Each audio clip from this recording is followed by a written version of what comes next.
Welcome to Children's Time. Thanks for joining me today.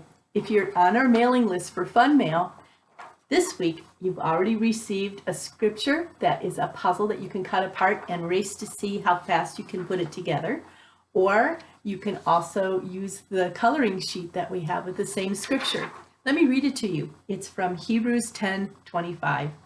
Let us not give up meeting together. Some are in the habit of doing this. Instead, let us encourage one another with words of hope. Let us do this even more as you see Christ's return approaching. Now, what does that mean? Well, there's over history, there's been times when people have been persecuted. They've been made fun of for their faith in Jesus.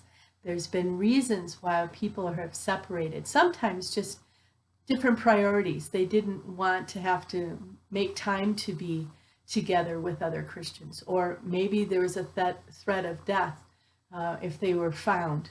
There's been a lot of serious reasons why people have not come together as a church. And during this time, it's been very strange not being able to have church together. And it's been hard.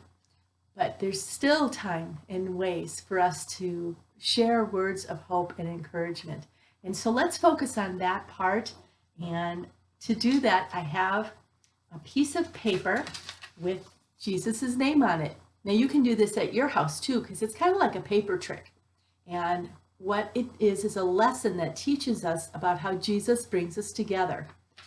Now what you do is that piece of paper is about the size of a dollar bill, and then you fold it kind of like in an S shape, and you'll need some paper clips, just two, and put them on, and I'll show you after I put them on how I did it.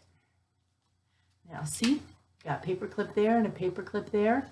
Now what you do is you hold on either end and you pull it pretty fast, and the paper clips will join together.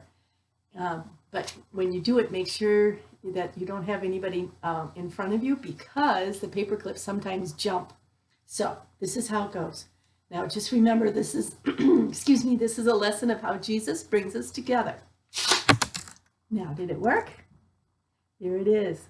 Now, we can be together because Jesus died on the cross and he made a way for us to be adopted into God's family. Now, when he does that, it also connects us. And so even though we don't see each other face to face very often right now, we can still know that our friendship and our relationships can continue. I want to encourage you to reach out to other people in our church family, reach out to your neighbors and friends. Sometimes they're just feeling lonely, just like you are. Sometimes they're bored, just like you are. So find ways to reach out and share God's love. As a reminder, we have a way of saying it in our church, and it is to live by faith, be known by love, and be a voice of hope. You don't have to wait to be an adult to do this. You can do this anytime you want. You can send a letter, you can make a poster, you can write chalk art, all sorts of ways that you can find to be encouraging to those in your circle. Thanks again for joining me, and let's find ways to share hope this week. Sign up for Fun Mail if you want to join our list. The address is after the video. God bless you all.